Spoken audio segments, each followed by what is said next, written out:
ጌታዬ ሆይ ትሕትናን ስጠኝ፣ ትሁት አድርገኝ። ጌታ ሆይ የትሕትናን መንገድ አስተምረኝ። ጌታ ሆይ በእውነተኛ ትሕትና ልቤን ሙላኝ።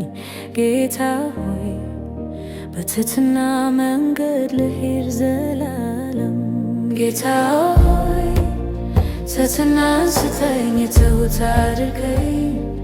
ጌታ ሆይ የትሕትናን መንገድ አስተምረኝ። ጌታ ሆይ በእውነተኛ ትሕትና ልቤን ሙላኝ። ጌታ ሆይ በትሕትና መንገድ ልሂድ ዘላለም።